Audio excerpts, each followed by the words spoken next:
Welcome to Ramana's ఎడిజోన్ YouTube channel. ఇంకా ఈ ఛానల్ని ఎవరైనా సబ్స్క్రైబ్ చేయకపోతే దయచేసి సబ్స్క్రైబ్ చేసుకోగలరు. సో ఈ వీడియోలో మనము ఈవో గ్రేడ్ 3 సంబంధించి పేపర్ 2లో భాగంగా మహాభారతానికి సంబంధించినటువంటి మరికొన్ని ముఖ్యమైన ప్రశ్నల గురించి మనము ఎగ్జామినేషన్ పాయింట్ ఆఫ్ లో చర్చిద్దాం. సో అందులో భాగంగా గమనించినట్లయితే మొదటి ప్రశ్న గమనించినట్లయితే ద్రోణాచార్యుని శస్త్ర విద్య గురువు ఎవరు అంటే మనకు సింపుల్గా ద్రోణాచార్య యొక్క శస్త్ర విద్యలకు గురువు ఏమని అడుగుతున్నారు. ఎవరు మనకు ద్రోణాచార్యుడికి శస్త్ర విద్యలు నేర్పించిన వ్యక్తి మనకు ఎవరంటే మనకు పరశురాముడిగా గుర్తుపెట్టుకోవాలి. చాలా చాలా ఇంపార్టెంట్. మనకు ఇక్కడ పరశురాముడి యొక్క శిష్యుడు ఎవరు మనకు ద్రోణాచార్యుడుగా గుర్తుపెట్టుకోవాలి. ఈ ద్రోణాచార్యుడు వచ్చేసరికి పాండవులకు అదేవిధంగా కౌరవులకు యుద్ధ విద్యలు నేర్పించిన వ్యక్తిగా మనం ఎగ్జామినేషన్ పాయింట్ ఆఫ్ గుర్తుపెట్టుకోవాలి. నెక్స్ట్ క్వశ్చన్ గమనించినట్లయితే నెక్స్ట్ క్వశ్చన్ కానీ గమనించినట్లయితే సమ్మోహన అస్త్రమును అర్జునుడికి ప్రసాదించింది ఎవడు. చాలా చాలా ఇంపార్టెంట్. మనకు పాశుపత అస్త్రం చదివాం. పాశుపత అస్త్రాన్ని శివుడు అర్జునుడికి ఇచ్చినట్లుగా మనం గుర్తుపెట్టుకోవాలి. నెక్స్ట్ సమ్మోహన అస్త్రమును వచ్చేసరికి అర్జునుడికి ఇచ్చినటువంటి వ్యక్తి మనకు ఎవరంటే దేవేంద్రుడిని గుర్తుపెట్టుకోవాలి. మనకు సమ్మోహన అస్త్రమును ఇచ్చినటువంటి వ్యక్తి ఎవరు మనకు దేవేంద్రుడిని గుర్తుపెట్టుకోవాలి. సింపుల్గా మనం ఇక్కడ బాగా గుర్తుపెట్టుకోవాల్సిన అంశం ఏంటంటే దేవేంద్రుని యొక్క అంశతోనే మనకు ఎవరు పుట్టాడు, మనకు అర్జునుడు పుట్టినట్లుగా మనం గుర్తుపెట్టుకోవాలండి. నెక్స్ట్ క్వశ్చన్ గమనించినట్లయితే ధృతరాష్ట్రుడికి గాంధారి దేవికి 100 మంది కుమారులతో పాటు పుట్టిన ఒకే ఒక కుమార్తె పేరేమిటి? ఏంటిది మనకు అందరూ తెలిసి ఎవరు మనకు దుష్యలను గుర్తుపెట్టుకోవాలి. ఈ దుష్యల యొక్క భర్త మనకు ఎవరంటే మనకు సైంధవుడు అని గుర్తుపెట్టుకోవాలండి. చాలా చాలా ఇంపార్టెంట్. నెక్స్ట్ ప్రశ్న గమనించినట్లయితే దుష్టద్యుమ్నుడు ఎవరి కుమారుడు? చాలా చాలా ఇంపార్టెంట్. మనకి ఇక్కడ ఎవరి కుమారుడు మనకు ద్రుపదుని యొక్క కుమారుడుగా మనం గుర్తుపెట్టుకోవాలి. మనకు ఇక్కడ మనం బాగా గుర్తుపెట్టుకోవాల్సిన విషయం ఏంటంటే ద్రుపదుడు అదేవిధంగా ద్రోణుడు ఇద్దరు కూడా బద్ధ శత్రువులు అండి. మనకి ఇక్కడ ద్రోణాచార్యుని వధించడానికి ద్రుపదుడు ఒక కుమారుడు అదేవిధంగా ఒక కుమార్తెను కంటాడు. ఆ కుమారుడు ఎవరంటే మనకు దృష్టద్యుమ్నుడుగా గుర్తుపెట్టుకోవాలి. ఈ దృష్టద్యుమ్నుడే మనకు పాండవుల యొక్క రథసారథిగా పనిచేసిన మనం గుర్తుపెట్టుకోవాలి. పాండవుల యొక్క సైన్య అధ్యక్షుడిగా పనిచేసిన మనం గుర్తుపెట్టుకోవాలి. చాలా చాలా ఇంపార్టెంట్. మనకి ఇక్కడ పాండవుల యొక్క సైన్యానికి సైన్యాధిపతి ఎవరంటే మనకెవరు మనకు ద్రుపదుడి యొక్క కుమారుడైనటువంటి దృష్టాద్ముడు అని మనం గుర్తుపెట్టుకోవాలి. ఈ దృష్టాద్ములను గుర్తుపెట్టుకోవాల్సినటువంటి అవసరం ఇక్కడ అంతా ఉంది. నెక్స్ట్ క్వశ్చన్ గమనించినట్లయితే విదురుని తల్లి పేరేమిటి? విదురుని తల్లి పేరేమిటంటే మనకు పరిశ్రమని గుర్తుపెట్టుకోవాలి. మనకు ఇక్కడ మనం బాగా గుర్తుపెట్టుకోవాల్సిన విషయం ఏంటంటే వేదవ్యాసుడికి అదేవిధంగా ఈ పరిశ్రమకి పుట్టిన సంతానం మనకు ఎవరంటే విదురుడుగా గుర్తుపెట్టుకోవాలి. జనరల్గా మనకు ఎవరెవరు ఉంటారంటే ఇక్కడ మనకు పాండురాజు అదేవిధంగా ధృతరాష్ట్రుడు అదేవిధంగా విదురుడు ఈ ముగ్గురు కూడా ఏంటంటే అన్నదమ్ములను మనం గుర్తుపెట్టుకోవాలండి. ఇక్కడ మనం బాగా గుర్తుపెట్టుకోవాలి. చాలా చాలా ఇంపార్టెంట్. మనకు ఎవరంటే మనకు విదురుడు అదేవిధంగా పాండురాజు ధృతరాష్ట్రుడు వీరు అన్నదమ్ములుగా మనం గుర్తుపెట్టుకోవాలి. మనకు విదురుడు ఎవరికి పుట్టాడు అంటే వేదవ్యాసుడికి అదేవిధంగా మనకు పరిశ్రమకి పుట్టినటువంటి సంతానంగా గుర్తుపెట్టుకోవాలి. ఏమో ఒక దాసి అని గుర్తుపెట్టుకోవాలి. చాలా చాలా ఇంపార్టెంట్. నెక్స్ట్ కనుక గమనించినట్లయితే ముని శాపానికి గురై మరణం పొందిన పాండురాజుతో పాటు సతీ సాగమను ఆచరించిన అతని భార్య ఎవరు మనకు మాద్రిగా మనం గుర్తుపెట్టుకోవాలి. అంటే మనకి ఇక్కడ మనం పాండురాజుకి 2 భార్యలండి. ఎవరు మనకు కుంతి. కుంతికి సంతానం లేనందువల్ల మళ్ళీ ఏం చేసుకుంటాడంటే ఎవరిని పెళ్లి చేసుకుంటాడు? మాద్రి అనే ఆమెను పెళ్లి చేసుకుంటాడు. అయితే ఇక్కడ ఈ మాద్రి వలన ఇండైరెక్ట్గా ఎవరు చనిపోతారో పాండురాజు చనిపోతాడు. దీనికి కారణం నేనని పాండురాజుతో ఈ మాద్రి కూడా సతీ సాగానం చేస్తుందని మన ఎగ్జామినేషన్ పాయింట్ ఆఫ్ లో గుర్తుపెట్టుకోవాలి.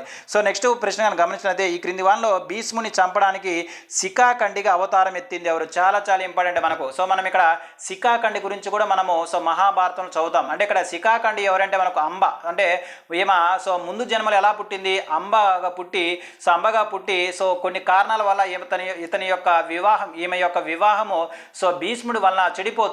అందువలన అతనిపై పగబట్టి శివుని ప్రార్థించి లేదా తపస్సు చేసి ఈమె ఎలా పుట్టిందంటే శిఖండిగా పుట్టినట్లుగా మనం గుర్తుపెట్టుకోవాలి. అంటే మనకు చివరిగా భీష్ముని చంపిన వ్యక్తి ఎవరంటే మనకు ఇండైరెక్ట్గా భీష్ముడి ఎవరి వల్ల చనిపోతుందంటే మనకు శిఖండి చేతిలో శిఖండి ద్వారా మరణిస్తాడని మన ఎగ్జామినేషన్ పాయింట్ ఆఫ్ లో గుర్తుపెట్టుకోవాలి. ఇక్కడ ఈ క్రింది వారిలో భీష్ముని చంపడానికి శిఖండిగా అవతారం ఎత్తిన వ్యక్తి ఎవరంటే మనకు అంబగా గుర్తుపెట్టుకోవాలి. చాలా చాలా ఇక్కడ అంబిక అంబాలికి ముగ్గురు కూడా ఎవరు మనకు ఈ ముగ్గురు కూడా సోదరి మనులను గుర్తుపెట్టుకోవాలి. చాలా చాలా ఇంపార్టెంట్. నెక్స్ట్ ప్రశ్న కనుక గమనించినట్లయితే అజ్ఞాతవాసంలో పాండవులను ద్రౌపదిని సో అజ్ఞాతవాసంలో, అంటే 1 సంవత్సరం కదండి అజ్ఞాతవాసం, ఈ అజ్ఞాతవాసంలో పాండవులను ద్రౌపదిని ఎవరు గుర్తించలేరని ధర్మరాజుకు వరం ఇచ్చిన దేవుడు ఎవరు? చాలా చాలా ఇంపార్టెంట్ అండి మనకు. ఇక ఒకవేళ ఈ సంవత్సరంలో కానీ ఎవరైనా సో వీళ్ళు పాండవులు వీళ్ళు ద్రౌపదిని గుర్తిస్తే మళ్ళీ రిపీట్ అవుతుంటే మళ్ళీ వీళ్ళు 12 సంవత్సరాలు అరణ్యవాసం చేయాలి, అదేవిధంగా 1 సంవత్సరం అజ్ఞాతవాసం చేయాలి. కావున సో ఈ అజ్ఞాతవాసంలో పాండవులను అదేవిధంగా ద్రౌపదిని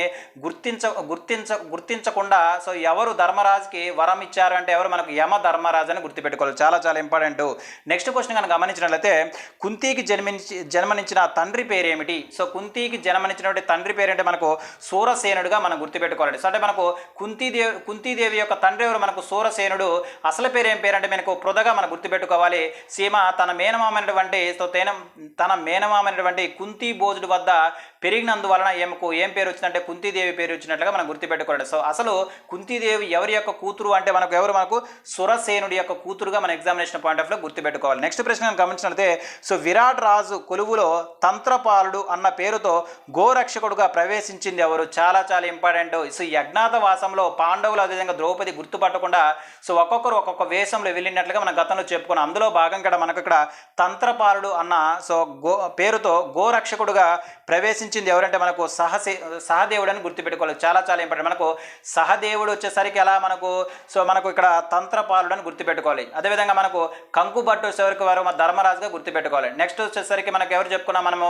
సో మాలినికి వచ్చేసరికి ద్రౌపదిగా సో మనకు విరాట్ మహారాజు ఆశ్రమంలోకి వివిధ వేషాలతో వెళ్ళినట్లుగా మన ఎగ్జామినేషన్ పాయింట్ ఆఫ్ లో గుర్తుపెట్టుకోవాలి. నెక్స్ట్ ప్రశ్న గమనించినట్లయితే కీచకుడికి మరొక పేరు ఏమిటి? చాలా చాలా ఇంపార్టెంట్. సో ఈ కీచకుడికి మరొక పేరు ఏంటంటే సింహబలుడుగా మనం గుర్తుపెట్టుకోవాలి. ఇక్కడ మనకు కీచకుడు ఎవరు? మనకు ఇప్పుడే మనం చెప్పుకున్నాము విరాట్ మహారాజు యొక్క భార్య ఎవరు? మనకు సుధేష్ట. ఈ సుధేష్ట యొక్క బ్రదరే మనకు ఎవరు? కీచకుడు అని గుర్తుపెట్టుకోవాలి.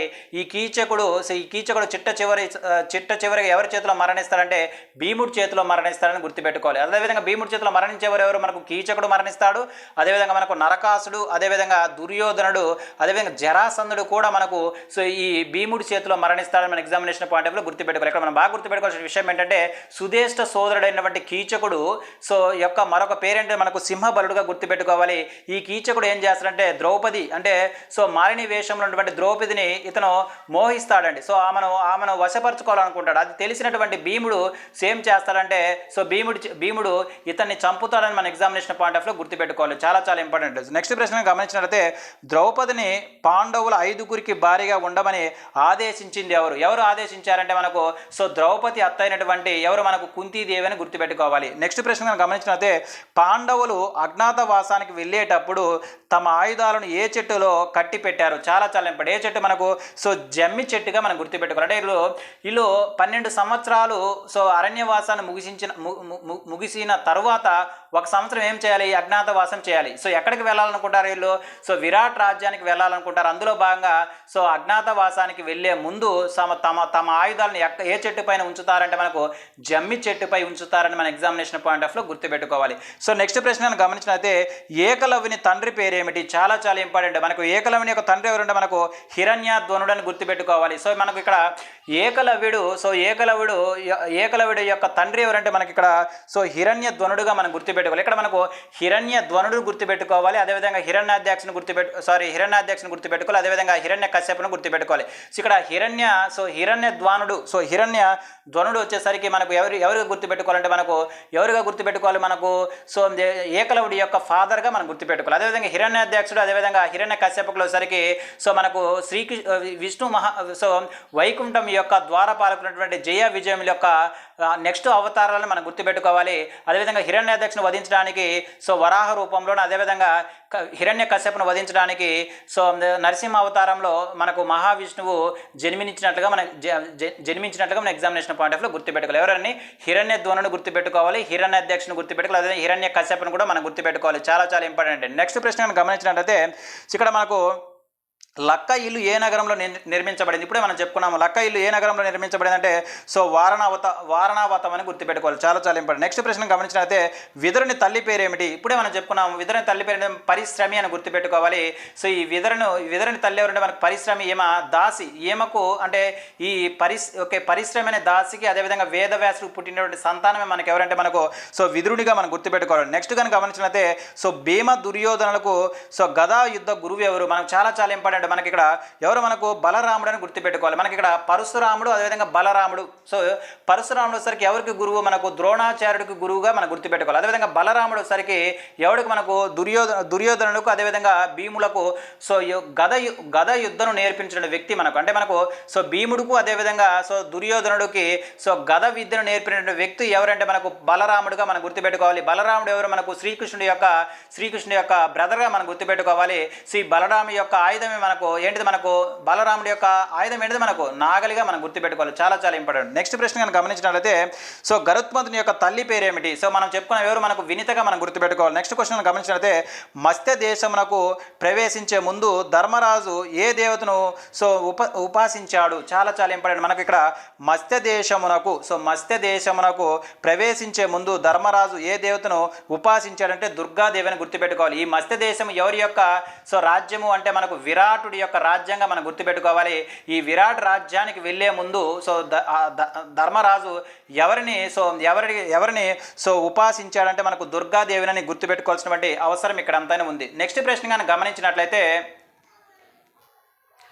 ఇక్కడ నెక్స్ట్ క్వశ్చన్ కానీ మనం గమనించినట్లయితే పాండురాజుకు శాపం ఇచ్చిన ముని ఎవరంటే మనకు కిందముడు అని గుర్తుపెట్టుకోవాలి. అంటే మనకు కిందముడు చేత పాండురాజు శాపం పొందినట్లుగా మనం గుర్తుపెట్టుకోవాలండి. నెక్స్ట్ క్వశ్చన్ కానీ గమనించినట్లయితే సో కురుక్షేత్ర యుద్ధంలో సో పాండవుల సైన్యాధ్యక్షుడు ఎవరు? ఇప్పుడే మనం చెప్పుకున్నామండి. సో ఇక్కడ మనకు కురుక్షేత్రం మొత్తం ఎన్ని రోజులు జరిగింది? 18 రోజులు జరిగింది. ఈ 18 రోజులు జరిగినటువంటి కురుక్షేత్ర యుద్ధంలో పాండవుల సైన్యాధ్యక్షుడు అంటే మనకు దృష్టాద్యాముడు అని గుర్తుపెట్టుకోవాలి. చాలా చాలా ఇంపార్టెంట్. ఎవరంటే మనకు దృష్టాద్యాముడు గుర్తుపెట్టుకోవాలి.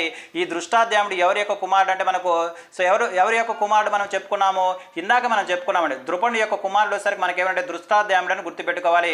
ఈ దృష్టాద్యాముడు అని గుర్తుపెట్టుకోవాలి. నెక్స్ట్ క్వశ్చన్ గమనించినట్లయితే సో ఏముని ఆశ్రమంలో ఉంటున్న శకుంతలను దుష్యంతుడు వివాహం ఆడడం వల్ల భరతుడు జన్మించాడు. మనకు భరతుడు ఎవరి యొక్క కుమారుడు అంటే మనకు ఎవరి యొక్క దుష్యంతుడు అదేవిధంగా శకుంతల యొక్క కుమారుడు మనకు సో భరతుడుగా మనం గుర్తుపెట్టుకోవాలి.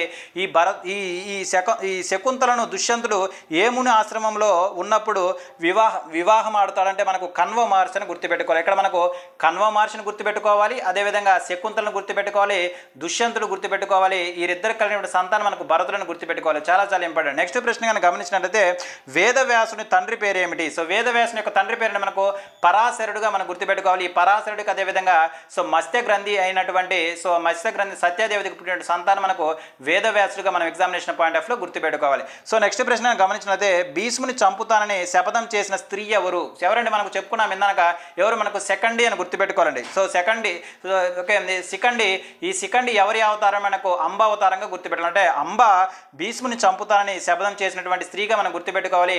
ఇలా శపథం చేసినటువంటి అంబ సో శివుని ప్రార్థించి తపస్సు చేసి సో వచ్చే నెక్స్ట్ జన్మలో ఎలా శిఖండిగా పుట్టినట్లుగా మనం గుర్తుపెట్టుకోవాలి. ఇక్కడ ఈ శిఖండి అవతారం ఎందుకంటే మనకు భీష్ముని చంపడానికి పుట్టినటువంటి అవతారం మనకు శిఖండి అవతారం అని ఎగ్జామినేషన్ పాయింట్ ఆఫ్ లో గుర్తుపెట్టుకోవాలి. సో ఈ శిఖండిని యూజ్ చేసుకుని అర్జునుడు భీష్ముని చంపినట్లుగా మన ఎగ్జామినేషన్ పాయింట్ ఆఫ్ లో గుర్తుపెట్టుకోవాలి. నెక్స్ట్ ప్రశ్న గమనించినట్లయితే రాయబార సందర్భంలో శ్రీకృష్ణుని ఎవరి ఇంట బస చేశాడు? ఇప్పుడే మనం చెప్పుకున్నాము పాండవుల తరపున శ్రీకృష్ణుడు రాయబారానికి వెళ్తాడు. సో వెళ్ళిన తర్వాత సో ఎవరి ఇంట సో మనకి ఇతను బస చేస్తాడంటే విదురుడి ఇంట అని మనం గుర్తుపెట్టుకోవాలి. చాలా చాలా ఇంపార్టెంట్. విదురుని యొక్క తల్లి ఎవరు? మనకు పరిశ్రమిగా గుర్తుపెట్టుకోవాలి. ఈ పరిశ్రమ ఒక దాసిగా గుర్తుపెట్టుకోవాలి. ఈ దాసికి అదేవిధంగా వేదవ్యాసుడు పుట్టినటువంటి సంతానమే మనకు విదురుడు అని గుర్తుపెట్టుకోవాల్సినటువంటి అవసరం ఇక్కడ అంతానే ఉంది.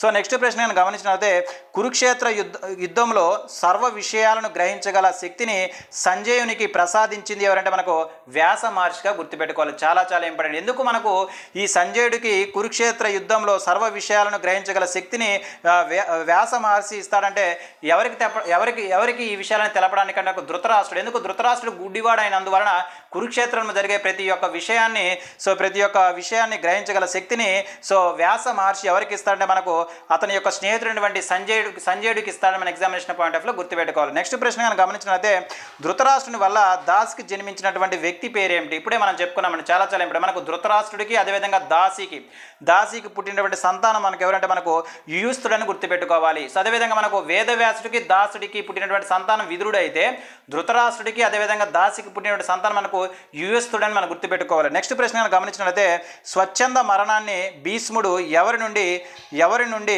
వరంగా పొందుతాడు? అంటే మనకు స్వచ్ఛంద మరణాన్ని అంటే తనకు ఇష్టం వచ్చినప్పుడే మరణించడానికి అవకాశం కలదని వరాన్ని సో మనకు భీష్ముడు ఎవరి నుంచి పొందాడంటే తన తండ్రి అయినటువంటి శాంతను నుంచి పొందినట్లుగా మనం గుర్తుపెట్టుకోవాలి. చాలా ఇంపార్టెంట్. మనకి ఇక్కడ శాంతనుడు నుండి సో భీష్ముడు స్వచ్ఛంద మరణాన్ని సో పొందే వరం పొందినట్లుగా మనం ఎగ్జామినేషన్ పాయింట్ ఆఫ్ లో గుర్తుపెట్టుకోవాలి.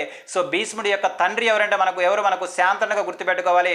భీష్ముడి యొక్క తల్లి ఎవరంటే మన గంగ, అంటే మన గంగాకు అదేవిధంగా శాంతనుడికి పుట్టినటువంటి సంతానం మనకు భీష్ముడని గుర్తుపెట్టుకోవాల్సినటువంటి అవసరం ఇక్కడ అంతైనా ఉంది. సో నెక్స్ట్ ప్రశ్న గమనించినట్లయితే సో జనమేజయ మహారాజు ఆరంభించినటువంటి యాగం పేరేంటే మనకు సర్పయాగం అని గుర్తుపెట్టుకోవాలి. నెక్స్ట్ ప్రశ్న గమనించినట్లయితే కుంతీదేవుడికి భీముడు ఏ దేవుడి యొక్క అనుగ్రహం వల్ల జన్మించాడంటే మనం చెప్పుకున్నాం వాయుదేవుడి యొక్క అనుగ్రహం వల్ల జన్మించినట్లు మనం గుర్తుపెట్టుకోవాలి. మనకి ఇక్కడ మనం బాగా గుర్తుపెట్టుకోవాల్సిన విషయం ఏంటంటే సో భీముడు సో ఎవరి అంశతో పుట్టాడంటే మనకు వాయుదేవుడిని గుర్తుపెట్టుకోవాలి. అదేవిధంగా మనకు సో ధర్మదేవత వలన ధర్మరాజు, అదేవిధంగా ఇంద్రుడి వలన వచ్చేసరికి మనకు అర్జునుడు పుట్టినట్లుగా గుర్తుపెట్టుకోవాలి. అదేవిధంగా అశ్వని దేవతల వల్ల మనకు నకులుడు అదేవిధంగా సహదేవుడు పుట్టినట్లుగా ఎగ్జామినేషన్ పాయింట్ ఆఫ్ లో గుర్తుపెట్టుకోవాలి. నెక్స్ట్ ప్రశ్న గమనించినట్లయితే సో పరీక్షిత్ మహారాజుకు శాపం పెట్టింది ఎవరంటే మనకు శృంగిగా మనం గుర్తుపెట్టుకోవాలండి, చాలా ఇంపార్టెంట్. నెక్స్ట్ క్వశ్చన్ గమనించినట్లయితే సో జనమేజయ మహారాజుకి మహాభారతాన్ని వినిపించింది ఎవరంటే మనకు వైశంపాయనుడిగా మనం గుర్తుపెట్టుకోవాలి. ఈ వైశంపాయనుడు ఎవరంటే మనకు వేద మహర్షి యొక్క వేదవ్యాసుడి యొక్క శిష్యుడిగా మనం గుర్తుపెట్టుకోవాలండి. నెక్స్ట్ ప్రశ్న గమనించినట్లయితే సో మౌనవ్రతంలో ఉన్న ఏ ముని మెడలో పరీక్షిత్ మహారాజు మృత సర్పాన్ని వేశాడంటే మనకు శమిక మహర్షి అని గుర్తుపెట్టుకోవాలి. ఈ శమిక మహర్షి యొక్క పుత్రుడైనటువంటి శృంగి చేత ఈ పరీక్షిత్ మహారాజు శాపాన్ని పొందినట్లుగా మనం గుర్తుపెట్టుకోవాలి. ఆ శాపం ఏంటిది? మనకు ఎవరైతే మా నాన్న మెడలో మనకు ఈ చనిపోయినటువంటి పాము వేస్తాడో అతను తక్షకుడు అనే పాము కాటు వలన మరణిస్తాడని శాపం పొందినటువంటి వ్యక్తి. సో శాపం పెట్టినటువంటి వ్యక్తి మనకు శృంగి అని గుర్తుపెట్టుకోవాలి. ఈ శృంగి ఎవరంటే మనకు శమిక మహర్షి యొక్క కొడుకుగా గుర్తుపెట్టుకోవాలి. ఈ శమిక మహారాజు సో యోగ నిద్ర చేస్తున్నప్పుడు అతని మెడలో సో పాము వేసినటువంటి చనిపోయినటువంటి సర్పాన్ని వేసినటువంటి వ్యక్తే మనకు పరీక్షిత్ మహారాజు అని గుర్తుపెట్టుకోవాలి. ఈ పరీక్షితుడు ఎవరంటే మనకు అర్జునుడి యొక్క మనవడిగా మనం గుర్తుపెట్టుకోవాలి. చాలా ఇంపార్టెంట్. అర్జునుడి యొక్క మనవడిగా మనం గుర్తుపెట్టుకోవాల్సినటువంటి అవసరం ఇక్కడ అంతా ఉంది. ఈ పరీక్షిత్ మహారాజు యొక్క కొడుకే మనకు ఎవరంటే జనమేజయుడు అని గుర్తుపెట్టుకోవాలి. ఈ జనమేజయుడు చేసినటువంటి యాగమే మనకు సర్పయాగం అని గుర్తుపెట్టుకోవాల్సినటువంటి అవసరం ఇక్కడ అంతా ఉంది. నెక్స్ట్ ప్రశ్న గమనించినట్లయితే ఈ క్రింది వాణిలో పాండవులు కోరిన 5 గ్రామాలలో లేనిది ఏంటిది? అంటే మనకు సో పాండవులు ఏమంటారంటే మనకు అర్ధరాజ్యం కాకపోయినా కనీసం ఒక 5 గ్రామాలు ఇవ్వమని కూడా సంధి ద్వారా పంపుతారు. 5 గ్రామాలు ఏంటంటే మనకు కుశస్థలి, సో మాకంది, వారణావతం, అదేవిధంగా హస్తినాపురం అని గుర్తుపెట్టుకోవాలి. అందులో లేనిదంటే మనకు మాతలిగా గుర్తుపెట్టుకోవాలి. అంటే మనకి వాళ్ళు కోరుకున్నటువంటి 5 నగరాలు ఏమేమి ఉన్నాయంటే మనకు హస్తినాపురము, సో వారణావతము, అదేవిధంగా మాకంది, అదేవిధంగా కుశస్థలి ఉందని మన ఎగ్జామినేషన్ పాయింట్ ఆఫ్ లో గుర్తుపెట్టుకోవాలండి. సో నెక్స్ట్ కానీ గమనించినట్లయితే శ్రీకృష్ణుని యొక్క రథసారథి ఎవరు? సో శ్రీకృష్ణుని యొక్క రథసారథి మనకు దారకుడుగా మనం గుర్తుపెట్టుకోవాలి. చాలా ఇంపార్టెంట్. మనకు రథసారథులు చాలా ఇంపార్టెంట్ అండి. సో ఇక్కడ మనం బాగా గుర్తుపెట్టుకోవాల్సిన ఏంటంటే అర్జునుడి యొక్క రథసారథి ఎవడు? కృష్ణుడు. అదేవిధంగా కృష్ణుడి యొక్క రథసారథి మనకు దారకుడు అని గుర్తుపెట్టుకోవాలి. అదేవిధంగా మనకు కర్ణుడి యొక్క రథసారథి అంటే మనకు శాలుడుగా గుర్తుపెట్టుకోవాలి. ఈ శాలుడు వచ్చేసరికి ఎవరంటే మనకు సో మాద్రి యొక్క సోదరుడిగా గుర్తుపెట్టుకోవాల్సిన అవసరం ఇక్కడ అంతా ఉంది. సో నెక్స్ట్ కానీ గమనించినట్లయితే సో దుశ్శల భర్త పేరేమిటి? ఇప్పుడే మనం చెప్పుకున్నాం. దుశ్శల భర్త ఎవరు? మనకు జయద్రథుడు. ఇతను మరొక పేరు మనకి ఏంటంటే సైంధవుడుగా మనం గుర్తుపెట్టుకోవాలి. ఈ సైంధవుడు ఎవరి చేతిలో మరణించాడంటే అర్జునుడి చేతిలో మరణించినట్లుగా మనం ఎగ్జామినేషన్ పాయింట్ ఆఫ్ లో గుర్తుపెట్టుకోవాలి. సో నెక్స్ట్ పాయింట్ కానీ నెక్స్ట్ క్వశ్చన్ కానీ గమనించినట్లయితే కురుక్షేత్రము ఏ నదికి సమీపంలో గలదు? అంటే మనకు ఇక్కడ కురుక్షేత్రం వద్ద కురుక్షేత్రం అనే 18 రోజుల పాటు మనకు యుద్ధం జరిగింది. ఈ కురుక్షేత్రము ఏ నది సమీపంలో ఉందంటే మనకి ఏదంటే హిరణ్మది. సో హిరణ్మణి అనే నది సమీపంలో ఉన్నట్లు గుర్తుపడి హిరణ్మణి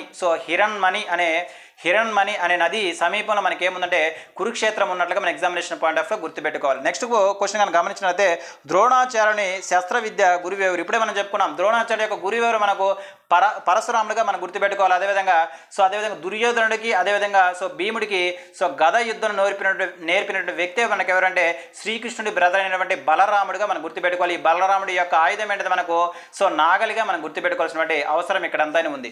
ఇక్కడ నెక్స్ట్ ప్రశ్న నేను గమనించినట్లయితే పద్మవ్యూహాన్ని పన్నిన వాడేవారు. మనకి పద్మవ్యూహాన్ని పన్నిన వాడేవారు అంటే మనకు ద్రోణాచార్యుడిగా మనం గుర్తుపెట్టుకోవాలని చాలా చాలా ఇంపార్టెంట్. పద్మవ్యూహాన్ని పన్నిన వ్యక్తి ఎవరంటే మనకు ద్రోణాచార్యుడిగా మనం గుర్తుపెట్టుకోవాలి. ఇవి మనకు మహాభారతానికి సంబంధించినటువంటి మరికొన్ని ముఖ్యమైనటువంటి ప్రశ్నలు వచ్చే వీడియోలో మహాభారతానికి సంబంధించినటువంటి మరికొన్ని ముఖ్యమైనటువంటి ప్రశ్నల గురించి మనం ఎగ్జామినేషన్ పాయింట్ ఆఫ్ లో చర్చించుకుందాం. Thank you.